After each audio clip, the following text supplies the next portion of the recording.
Cool. Cool. All right, you guys. Again, so excited to have you with me. This is a very, very important topic. That's something that we really don't talk a lot about. I mean, we kind of are taught, I think, indirectly a lot of times where, hey, if you do a good job, we still kind of have that old belief. If you do a good job, they're going to come and they're going to tell people about you. And to an extent, I think that's true. But I think the dynamic has changed a bit because of our society. The type of place that we live in now, where we're overscheduled, and so we're really running from one event to the next. We are bombarded by so much media and news and entertainment and access to all that through our phones, through TV. It's just nonstop, and so it's very easy to get sidetracked. It's very easy to get distracted. I know we probably all feel like that at times where we're just it happened to me this morning. I was focused on a project, and then I got derailed by, I think it was a call or a text or something like that. And then all of a sudden, 10 minutes later, I'm like, wait, what was I doing? And it's a challenge. It's something we have to deal with. And your patients are dealing with that same thing, especially as it pertains to your practice, where I think, in times past, it was a little easier to do this, but now it requires a little bit more proactive approach. And we're going to go through that a little bit today. So in this training, we're going to dive into a few things. I'm going to share a case study of a practice that generated 584 referrals in just 12 months, which is an outstanding number. And I don't anticipate anyone to hit that on their first year or anything like that, or maybe even ever. It just depends on, your numbers and stuff like that. But what's cool is it's not the number itself, but where they were before. And I think that will be the takeaway when we talk about that, is just not looking so much at that 584, the actual total amount, but really where they were in the past and how they were able to more than double the amount of referrals they saw in just 12 months. We're also going to dive into the importance of referrals. I think this is important. We all kind of know intuitively how important they are. We know that they cost less, and they typically don't argue as much or haggle on price and things like that. But it's important to review that, because we need to internalize the value that we can provide so that it's easier to ask for those referrals. So that's an important step. We're also going to look at the psychology a little bit of why people refer, because that's important to understand so that we can tap into that psychology a little bit. We're going to also discuss how to increase your referral opportunities through the use of a formalized referral system. Because if you don't have a system, it's likely not getting done on a regular basis. And then last, we'll end with 9 strategies that you can basically just copy and paste. So want to make this easy for you. Want to make it just give you a chance to get started and get going with this so that you can start to see an uptick in referrals. So let me talk a little bit about background. My name is Mark Thackeray.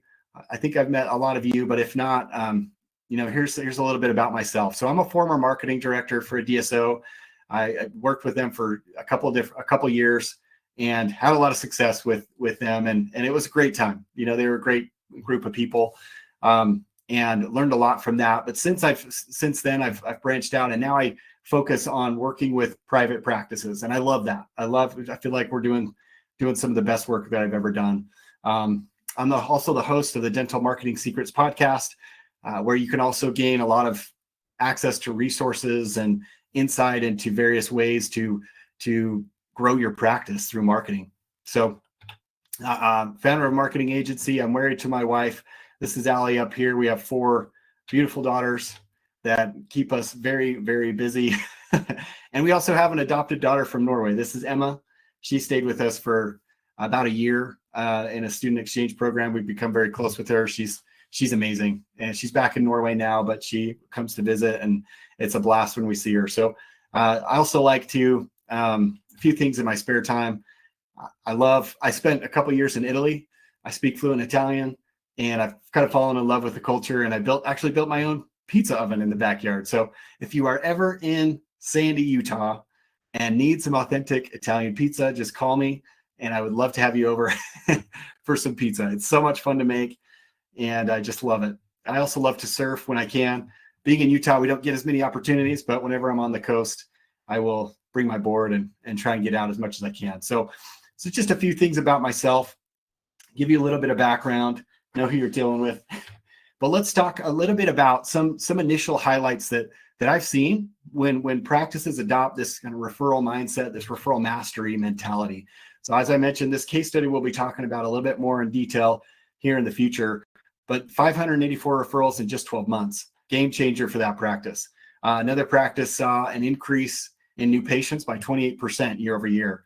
So you're getting roughly, almost, it's just a huge, it's easy to understate this because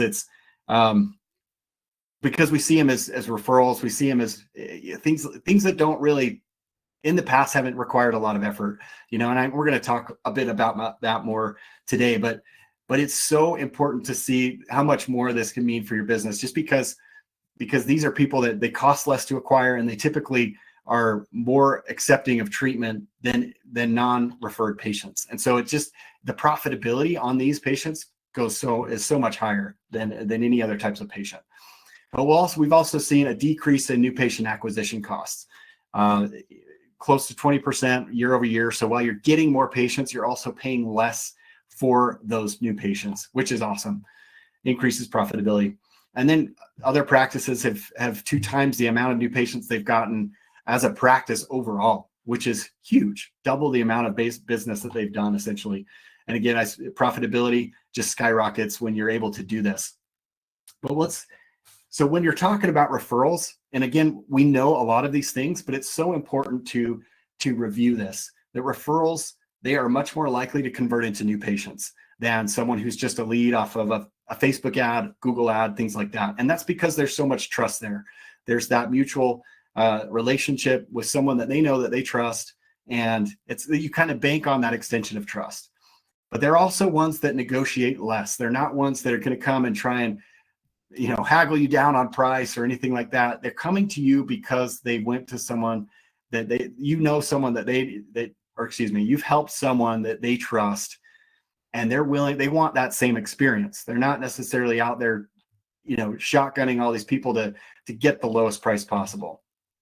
They have a greater amount of trust in you and your abilities. So when you tell them something when you inform them or educate them on here's the situation of your teeth right now, or here are the options moving forward, they're going to have a greater amount of trust in you and in your ability to deliver on that promise.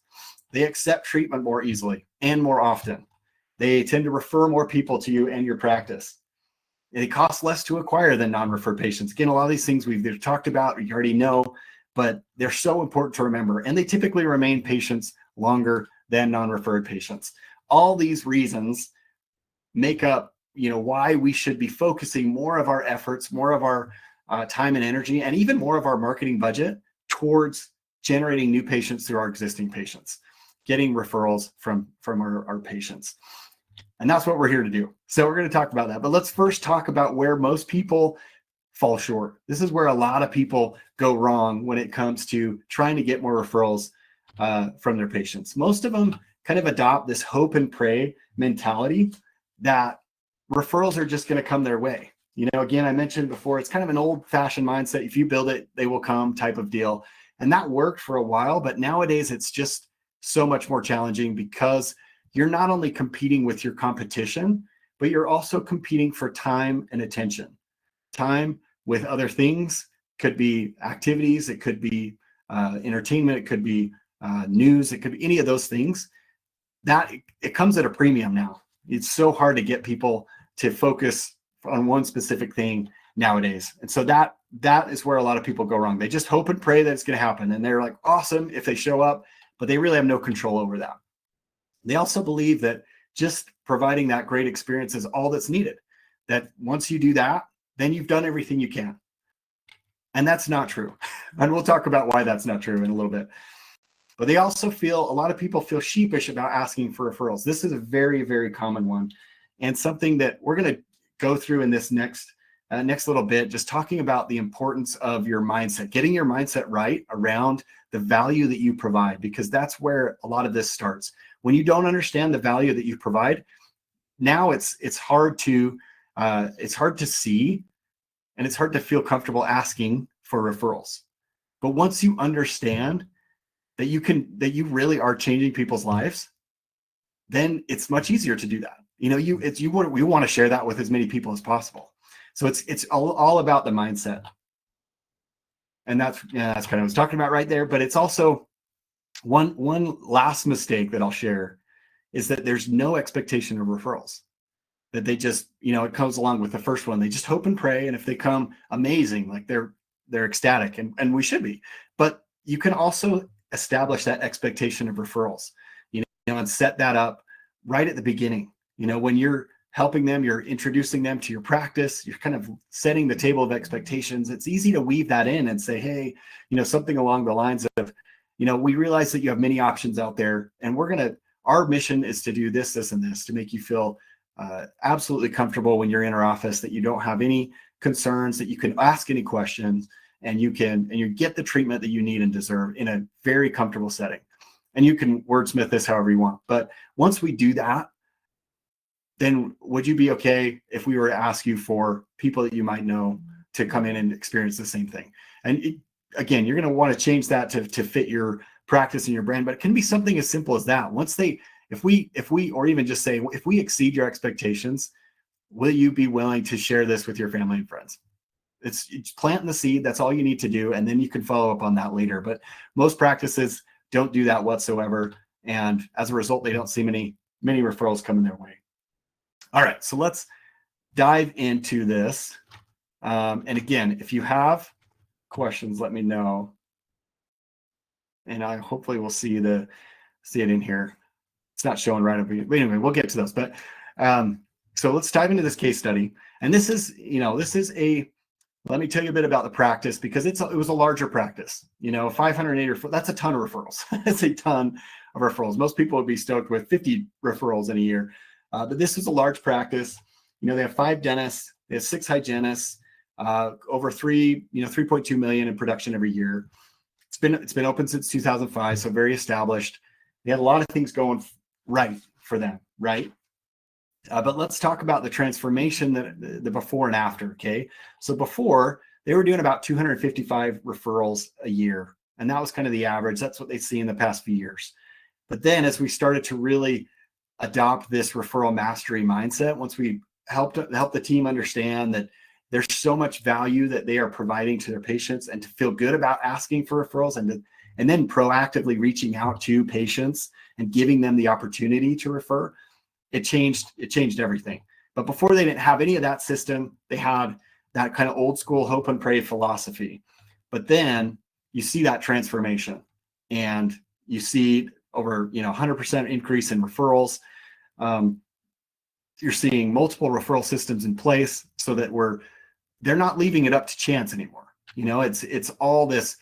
We understand the value that we're providing, and we want to provide that to everyone that we can. It's like this excitement, or you get pumped about doing that, because the consequences of that. And we've all felt that. I mean, you guys see that all the time, where someone comes in and they're feeling sheepish about their smile, and it's something that's bothered them for years and years and years, and they finally just mustered up the courage to do something about it. And then once you treat them, and it's all said and done, and they look at themselves for the first time, it's like they are a brand new person. And it's almost like, you've wiped away the past, and you've given them this whole new opportunity to be someone different. And that's what we want to remember. That's what, and yeah, we could say, well, there's just simple things here or there, like it's just a cleaning, or it's just this or that, but it's more than that. I mean, it's about giving them the hope, giving them the confidence that they are someone amazing, and that comes from the experience that you deliver, that comes from proper treatment and skills and competency to make them, aesthetically look better and functionally work better. But that's what we're talking about. That's that mentality that we need. So let's stop there. But it's let me take a drink, because I'm running my mouth a little bit. But I hope this is making sense so far. It's so much of it comes down to recognizing, and I keep hitting on this, but recognizing the value they provide, and then asking people to refer family and friends. And you want to do this comfortably. You want to do it casually. You don't want to do it, put a whole lot of pressure on them. But you do need to extend that invitation. And we'll walk through how to do that and some different ways to get started. after this, but I think it's beneficial to look at the psychology behind this.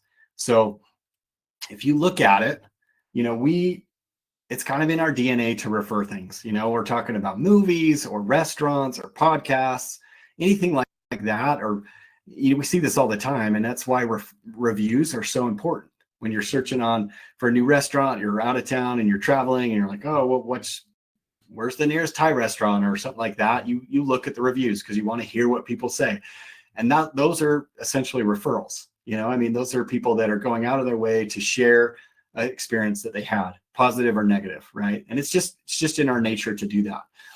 It's also, in the past, it's linked to survivability. This transmission of communication was, linked to our ability to succeed and to get ahead and to improve our circumstances. It could be as simple as, hey, this is safe over here. don't go over here. There's danger over here. That's it boiled down to simplicity. That's what it could be, but it's something that we naturally tend to do. And it does help us to get a better result in the end. Plus, when we do make a recommendation and someone follows up on that or takes our advice and has a good experience, we feel awesome. Like it adds value to that relationship. When someone comes back and said, holy cow, that movie was amazing, or that book changed my life, that's a pretty strong recommendation, and that makes you feel really, really good. So it can go both ways, right? It can be a good positive experience, or it could be, hey, avoid this restaurant, don't go see this movie, whatever the case is, don't waste your time. Those are both helpful, right?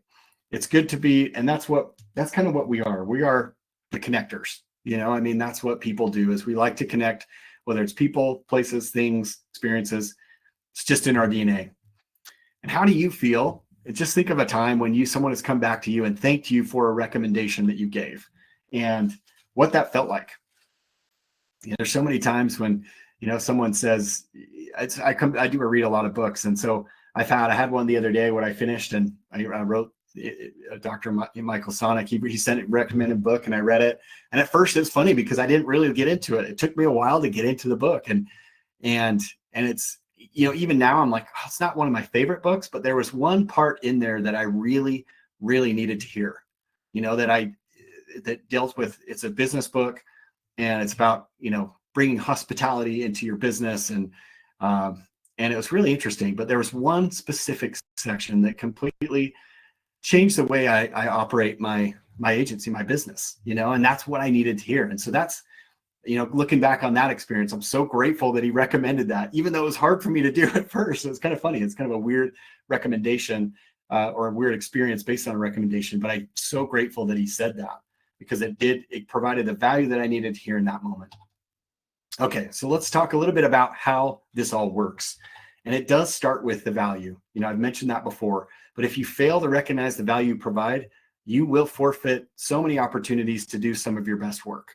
It all starts up here. It starts in between your ears, and that is so important to remember. I remember when I first got out of college, I started a photography business, and I didn't know what I was doing, but I knew I liked photography and got into that. And, at first it's so true. Like, I just didn't feel like I was providing enough value to charge very much, and it took me a while to improve that, and to prove my mindset. But once I saw my mindset go up, I saw my revenue go up.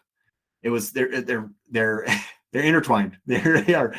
You can't have one without the other, and they affect each other dramatically. And I thought that was so fascinating, because it's all it took was for me to recognize the value that I was providing. It's not that my skill dramatically increased, although it did over time with experience, right? But it was that my perception of what I was doing and my recognition of all that goes into what I was doing to provide the service for my clients was huge. It was paramount. And once I understood that, then I recognized that, okay, I'm unique in that, no one else can do exactly what I can do. And my value went way up, and people were, they were so good to me. They were like, oh yeah, just do whatever you think, they weren't trying to tell me how to do my job or anything like that. They would just send me the check and be like, we're so excited to work with you. Just tell us what looks best and we'll do it. And that's that's what happens when you recognize your value, and you have the ability to articulate that value to other people. They're going to see that, and they're going to feel that, more importantly.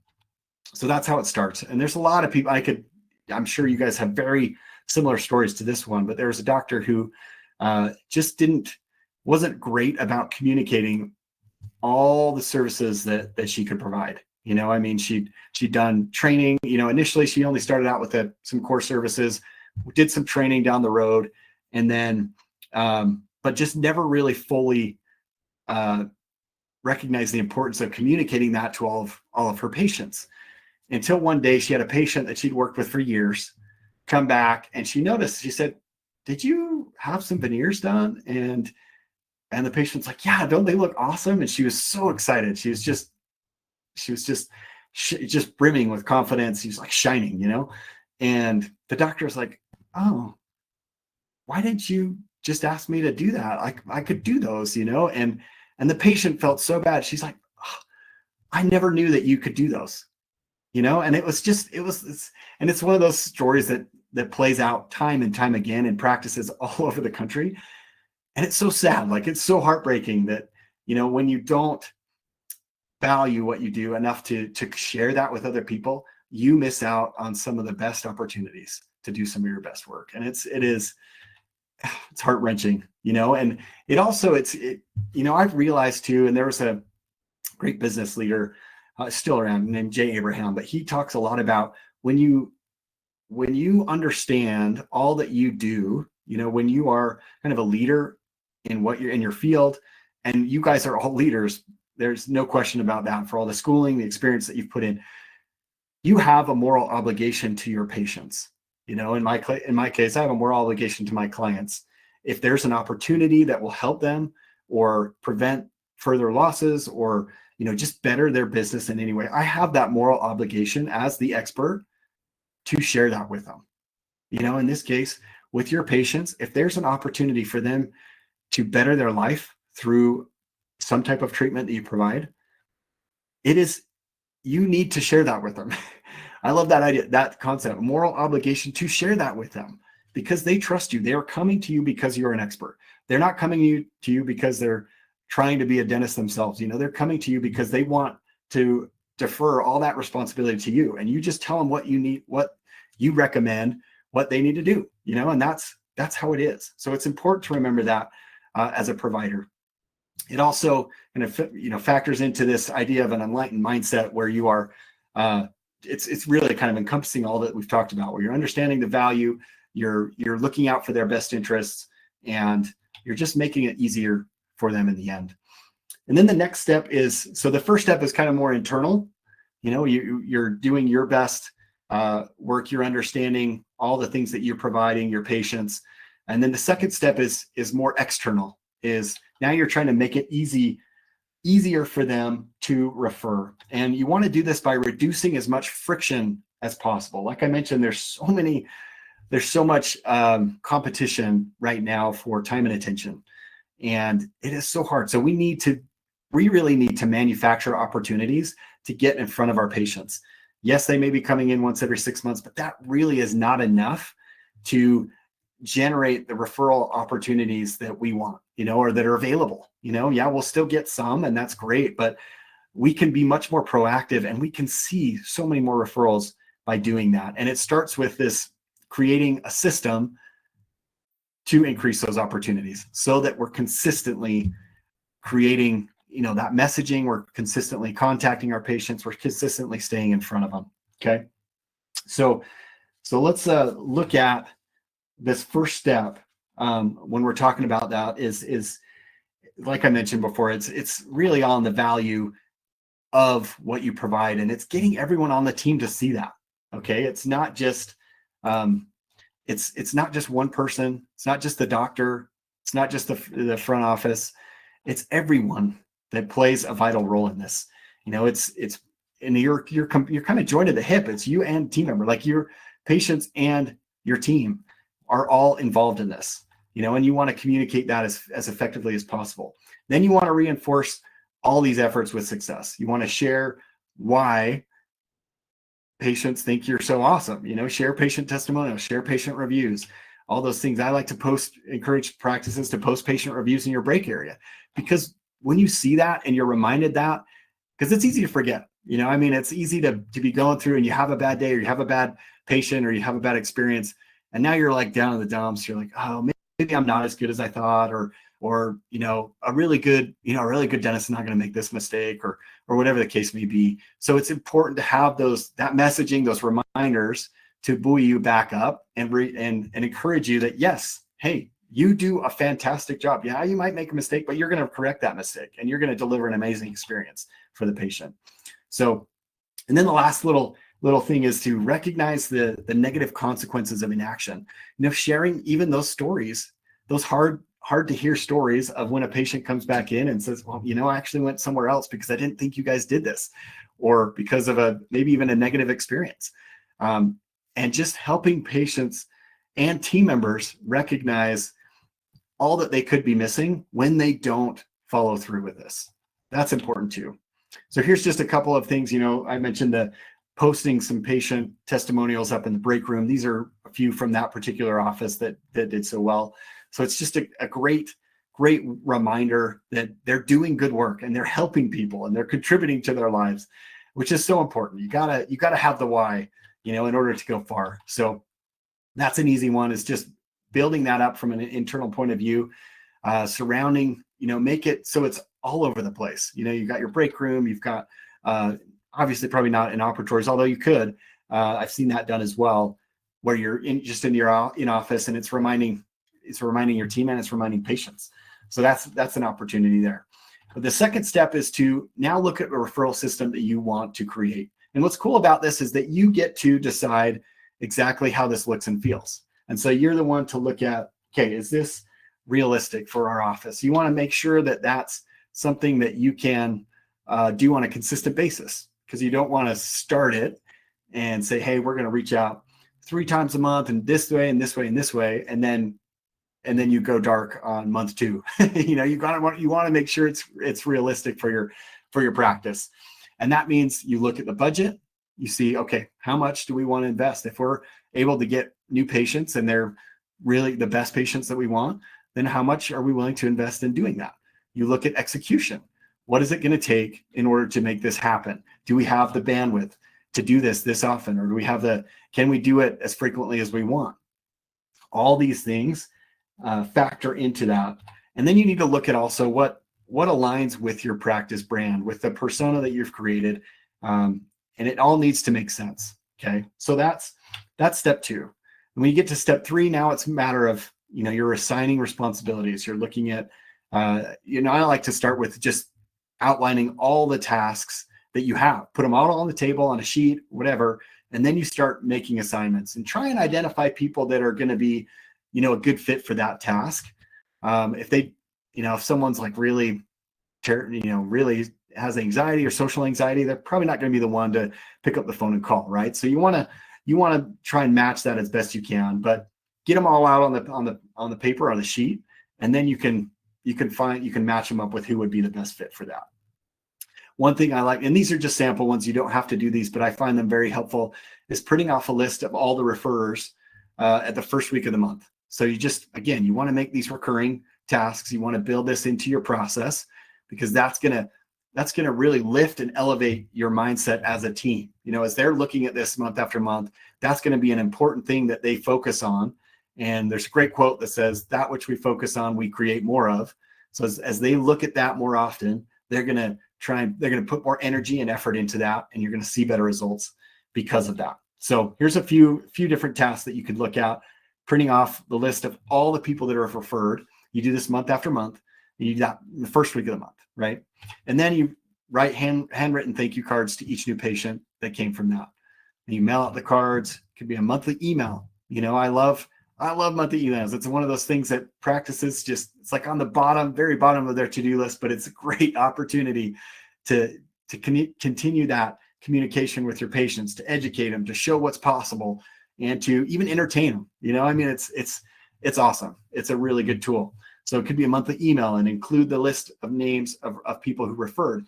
Just the first name's fine. You don't want any HIPAA HIPAA violations or anything like that, but just shout outs. And you can see a little shot right here, special thank you to Nathan, Maureen. And it's reinforcing that behavior. Again, it's from the patient perspective, it's showing them what to focus on. And as they're focusing on that, they're going to create more of it. They're going to say, oh man, I want to be on that list. Or, we love to be recognized for our efforts. And so that's what you're doing here, and that's something very, very simple. Imagine if you were doing all these things. Let's say if you were doing this and you printed this list off every month, you handwritten thank you card to each new patient, you mailed out those cards to them every single month, every time that they referred, to the new patients. And then you had a monthly email that is shouting out all the people that referred. That's amazing, right? That's all those touch points. And then you can add in some additional ones, including a referral card in your hygiene bag. So it gives that to every new patient. Again, you're planting that seed and that expectation. And then you can go beyond that and create a special offer that's exclusive for new patients. And that's one thing that I think is a wonderful tool to help you motivate your patients to reach out to family and friends, as if they can get something that they normally wouldn't have access to without their help. It makes them feel good. It makes your potential new patient feel good because they're getting a discount, they're getting a deal, they're getting something of value that's not normally open to the public, right? So these are all different opportunities that you can do in step 3, just to assign those. Again, you're going to list all these out in step 2, but then in step 3, you're going to assign these out and make these part of your plan, make them part of your referral system. Okay. And then it's on to setting expectations, both, especially with your team, when assigning specific dates on when the handwritten cards will be mailed out. I like to do some, it's the 3rd, or it's like the 2nd Tuesday of the month. The first week you're printing out the cards, or you're printing out the list of all the people that referred. Second, and then you're getting, gathering the cards, you're getting people to sign them, and then they'll be mailed out by, the 2nd Tuesday of the month, or whatever the case may be. What time of the month will the email campaign be sent? You're just assigning dates to all the tasks so that there's a clear next step and there's a clear deadline to follow up on. Who will update patient testimonials in the break room? Maybe you do that once every 6 months, or maybe you do that every month. That might be cool. You could just print them off on a sheet, in size like 60 font or whatever. But that would be cool, especially if you're highlighting different people that are, shouting out different team members. It's going to buoy them up, make them all feel good. Who will be in charge of updating a referral count each month, sharing and weekly meeting? These are all things that you're going to want to establish and make sure they're crystal clear with your team. Rewards, if so, what they would be. Who will qualify for these? Fantastic way to remind people and get them excited about this is having some sort of incentive, having some sort of reward. Okay. And then the last step is really just return and report. Things that get reported, they get improved. And that's what we're looking for, right? As we want to see improvement, and that's what this step is all about.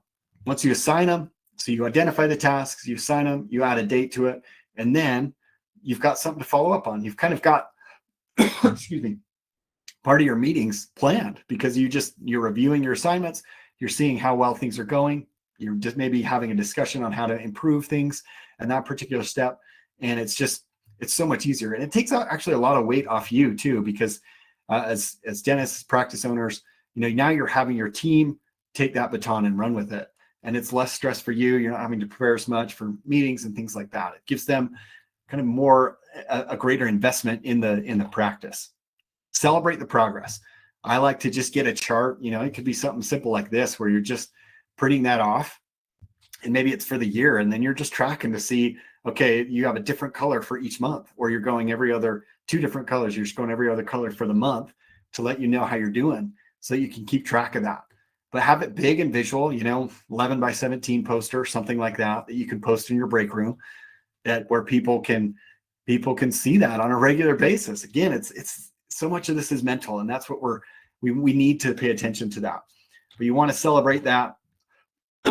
You also want to discuss different ways to make it better.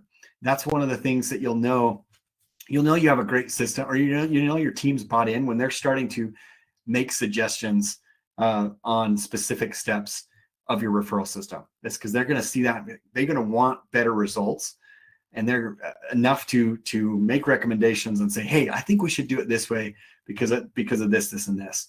And so you want to encourage that. You want to encourage them to take ownership so that at each step of the process, because especially for the one that's in the trenches, they're going to see the roadblocks, they're going to see the friction, and they're going to hopefully start to be aware of ways that can be improved, and they'll bring that to the team, and then you guys can discuss and formalize from there. And then finally, just celebrate. You've got to celebrate the rewards, celebrate your results. Giving out rewards, you could make, create rewards, things like that. That's up to you, and that's the fun part too. Maybe have your team come up with that, because you want that something that they're excited about, something that will get them motivated to take action on. So all these steps will help you kind of formalize a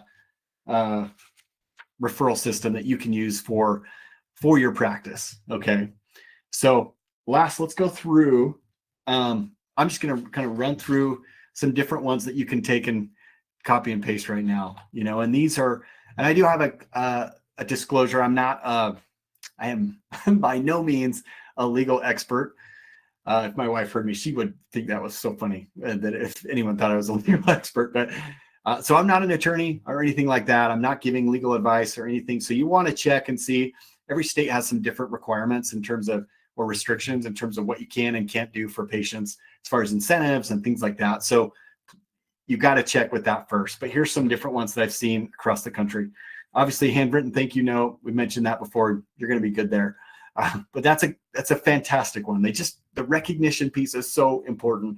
It's not that we need a gift or anything like that. It's just, we just want to be recognized for our effort, So this morning, earlier today, it wasn't this morning, it was kind of mid, because I had a couple of girls that one went to soccer, one went to lacrosse. They both came back, and one went to swim. So we got, like I said, 4 girls, and they're all active doing something, but they came back and they were starving. So they had some food, and, this meal that I'd made, some Italian, some pasta and stuff like that. And it's like, you don't care about it. If they just be like, oh, that was amazing. You'd be on cloud 9, they could really do no wrong after that. But that patients are a lot like that. They just want that little bit of recognition. So a handwritten note is a great way to get started. Super easy. And not many people do it, even though it's everyone knows that they probably should. Very few practices actually do it on a regular basis. So that's a good one. Follow-up call or video. I love this one because, and people who know me, they see my video. I love to do these little videos because it's a great way to just a little screen share, record video. It's a great way to kind of show off your personality. And it's different too. It's like, oh, I just made a video for you, like that's a really cool gesture that you can give your patients and just say, hey, Emily, I just wanted to say, this is Dr. Mark. I just had to say, thank you so much for referring Jackson over to our practice. He is so funny. Like, we had such a good time together, realized that we have these commonalities or whatever you want to say, but just thank them and be personal about it. And that's all you need to do. It could be really 2 minutes. And then there's lots of great tools, Loom, Bonzo. I use this one called Awesome Screen Recorder, and it's done like that. You share a link and just like, hey, Emily, I just created this short little video for you. You'll kind of weird, but I just had to send it to you, and they will love you for that. Honestly, who's going to do that? What doctor does that? No one. But if you do, I guarantee you're going to make you're going to see some huge returns from that down the road. Monthly giveaway. Again, this is one you want to talk, find out if this is something that you can or can't do in your state, but you could, all referrals or referrers are entered to win a prize. It could be theme park tickets, it could be an Apple Watch, it could just be, a gift card or something like that. But you're checking first to make sure that's a possibility for your practice. It could be a regular activity or event. It could be a patient appreciation night. A movie night. This is one that we've done with that practice. The case study practice is something that they do. They do a patient appreciation movie night, and they can invite, obviously patients are invited. And then I think one of the times you could say, hey, you'll get 2 tickets and you can bring 2 tickets to your friend that are not patients, just because we'd love to get to know more people, and kind of make it a condition. Like, if you want to come bring to people that are non-patients, or just focus on the patients and just say, hey, we'd love for you to come, have a great night. We'll take lots of pictures, post them on social media, and they're going to see, their family and friends are going to see them and be like, wow, dude, your dentist did that. That's pretty cool. So that could be a regular activity like that. Excuse me. You can also join a networking organization, and there's tons of these out there. A lot of people are familiar with these, whether it's Chamber of Commerce, BNI, Women in Business mastermind groups, things like that. But those are great opportunities. I've been a part of those. I was part of BNI for a while, and they meet every week, and it's a great chance to get up every single week and ask for referrals. Like, it's good training to be comfortable asking for that and being specific on what you're looking for. So those are great opportunities. You could send one of your team members to it. Some are monthly, some are weekly, some are quarterly. So you just have to look at it and see if that makes sense for your practice. One is, here's a unique offer that was created that you could do something similar. This is free exams and x-rays, or a free cleaning exclusively for those that are referred by existing patients.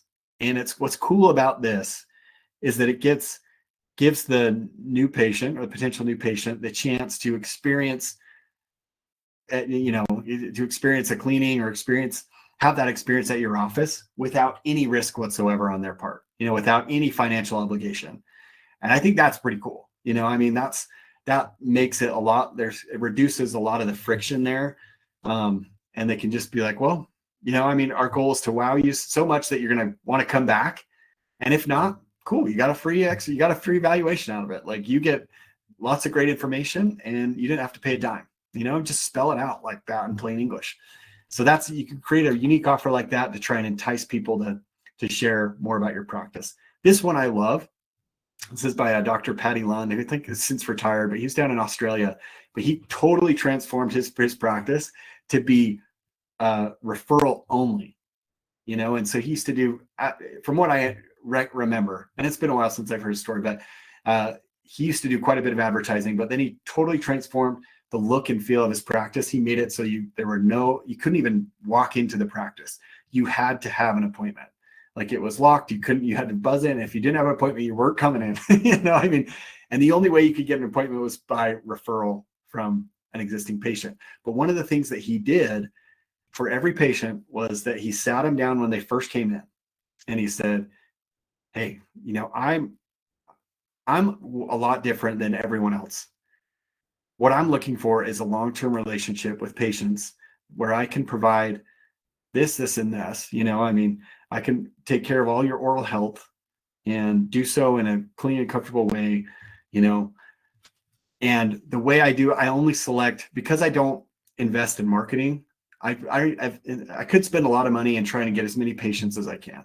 I could spend money on billboards and digital ads and mailers, but instead I've chosen to invest all that money into my practice to create a better experience for patients. But because of that, I need help getting patients. So I need your help in spreading the word about my practice.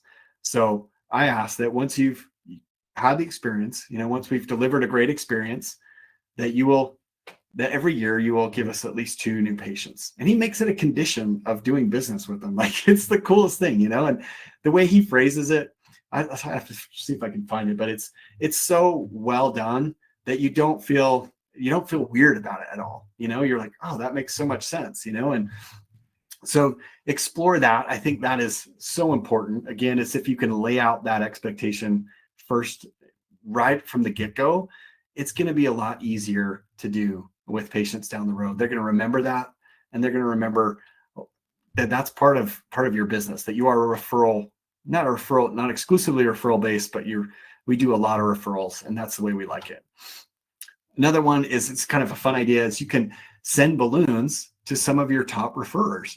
One office would say, they'd identify their top referrers, 3 or 4, and then it would deliver these big, kind of like noticeable, visible balloon packages to those patients at their work, and then of course everyone's asking them, what is this for? And then they're like, oh, my dentist actually said this to me. And it's just such a good talking piece. It's so visual. It captures people's attention.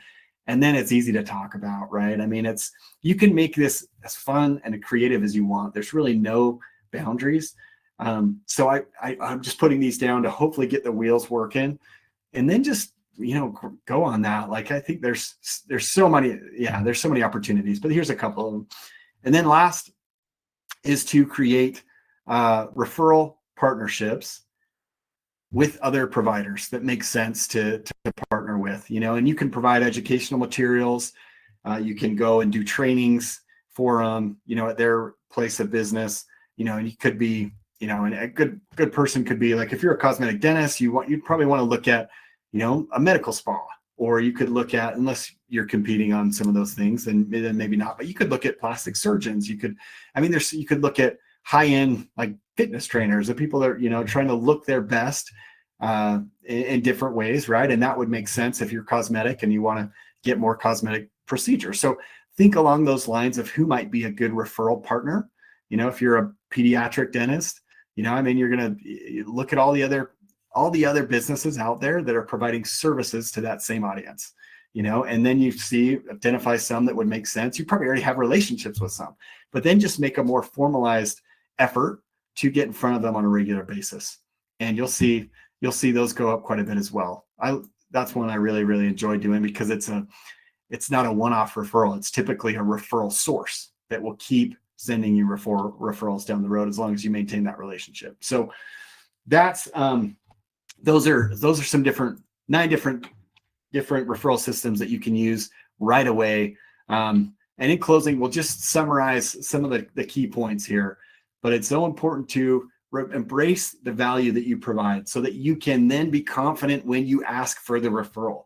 You understand and recognize what this can do for someone, and it's become so much more natural to ask for that. And if they say no, okay, no worries, like, that's fine.